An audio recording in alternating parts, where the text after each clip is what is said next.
রাত 11টা বাজে। বাসায় গিয়ে খাবার খাবো, এখনো তা নসিব হয়নি। আর ভালো লাগে না এই দুনিয়ার কোলাহল। তার মধ্যে সৎমার পেঁচাল একদম সহ্য হয় না।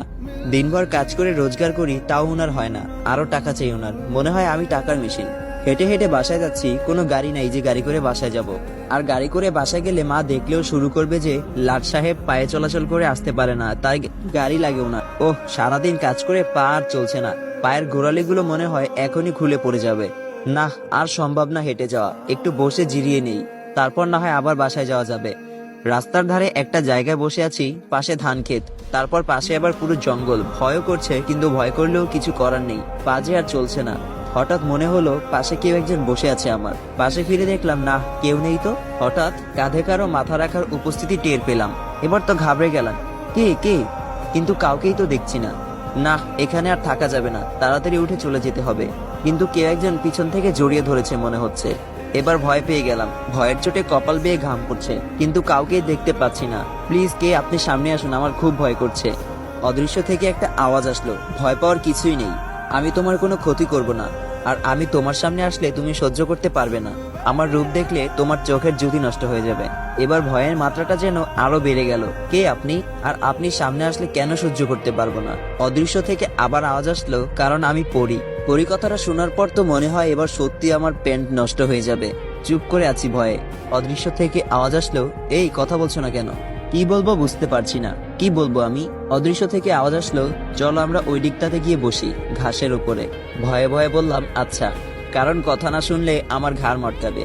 আমি বললাম আচ্ছা, কোথায় আপনি? আমি এসে বসেছি তো ঘাসে। পাশে থেকে আওয়াজ আসলো, এই তো আমি পাশে। আমি বললাম আচ্ছা, একটা কথা বলি। পাশে থেকে আওয়াজ আসলো, হ্যাঁ বলো। আমি বললাম দেখুন, আপনি সামনে না আসলে আমি কথা বলবো কিভাবে? আপনি প্লিজ আমার সামনে আসুন। অদৃশ্য থেকে আওয়াজ আসলো, আচ্ছা আসবো, তবে তার আগে বলো তোমার কেমন মেয়ে পছন্দ, মানে তোমার স্বপ্নের রানীটা কেমন হবে? আমি বললাম আমার পছন্দ সাদা সিধা একটা মেয়ে, যে সাদা একটা সিম্পল ড্রেস পরবে, যাকে এক দেখায় আমি ভালোবেসে ফেলবো, ওর রূপে পাগল হয়ে যাব আমি। অদৃশ্য থেকে বলল আচ্ছা ওয়েট। হঠাৎ দেখলাম সাদা একটা আলোক রোশনি জ্বলতে জ্বলতে উপরের দিকে থেকে নামছে। আলোক রোশনিটা হঠাৎ বড় হয়ে গেল। আলোক রোশনিটা বড় হওয়ার পর এত আলোকিত হয়ে গেল যে জায়গাটা আমি চোখে কিছুই দেখতে পাচ্ছি না। হঠাৎ সবকিছু আবার আগের ন্যায় ক্লিয়ার হয়ে গেল, সব স্বাভাবিক হয়ে গেল। পাশে ফিরতে দেখলাম সাদা ড্রেস পরা একটা মেয়ে আমার পাশে বসে আছে। মেয়েটার দিকে নজর পড়তেই আমার দুনিয়াদারি পাল্টে গেল। এত সুন্দর মেয়ে এই জমিনের বুকে এর আগে কখনো আমি দেখি নাই। মনে হচ্ছে জান্নাতের কোনো হুর ভুল করে জমিনে নেমে এসেছে। আমি হাঁ করে ওর দিকে তাকিয়ে আছি। এই এই কি দেখো, আমার লজ্জা করে তো, এমন করে তাকিও না। মেয়েটার কথায় আমার ধ্যান আসলো, কিন্তু আমার সবকিছু যেন উলটপালট হয়ে গেল, মাথায় কিছুই কাজ করছে না। আমি বললাম আপনার নাম কি? আপনার বাসা কোথায়? আপনি কি করেন? আপনার বাসায় কে কে আছে?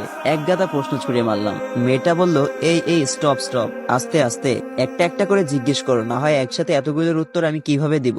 মেয়েটা বলল আমার নাম মাবসুরাতুন নূর, তবে সবাই আমাকে মাবসুরা বলে ডাকে। আর আমার বাসা হচ্ছে পরিপালকে। আর আমার বাসায় আমার বাবা আর মা আছে। আমি বললাম আপনি পরি হলে জমিনে কি করছেন? এখন আর তেমন ভয় করছে না।